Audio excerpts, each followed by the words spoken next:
Kabilah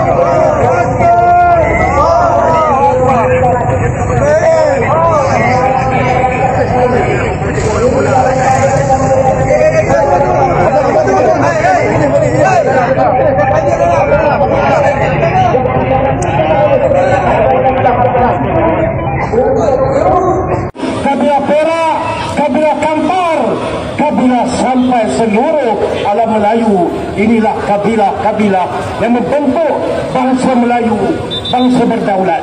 Belum wujud lagi akta URA.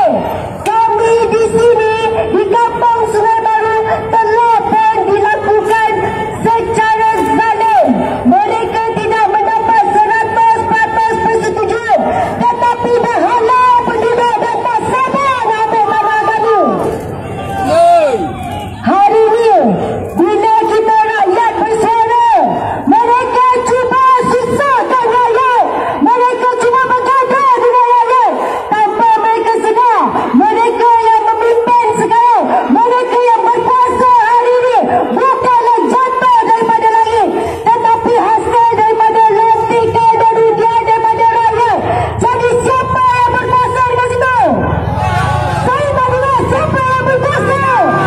Rakyat yang berkuasa. Kenapa pentingnya untuk kita pertahankan tanah-tanah yang ada di Malaysia?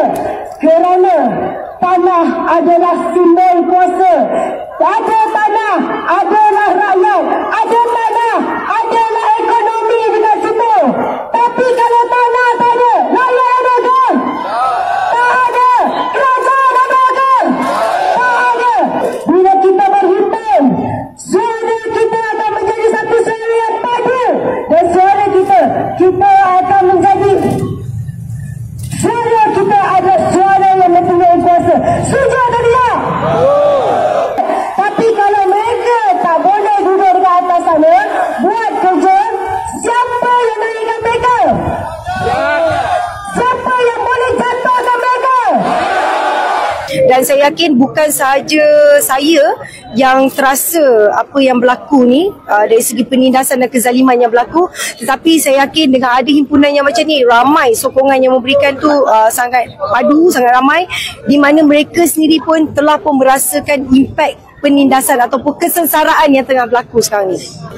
Apa yang berlaku di Kampung Sungai Baru sekarang ni, mereka masih lagi meneruskan dengan merobohkan, yang kat mana ada berbaki lagi 3 flat.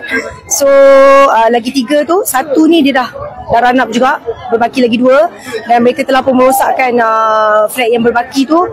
Walaupun macam kita katakan sebelum ni, bila ada isu yang dah dimasukkan ke mahkamah, apabila bertindir dekat situ sepatutnya pihak pemaju perlu berhenti, tetapi mereka tetap meneruskan. Dan macam kita katakan kat sini, mereka yang bertanggungjawab ataupun berperanan yang ada kuasa sepatutnya boleh membantu untuk menghentikan kerja-kerja ni, tetapi perkara itu tak berlaku.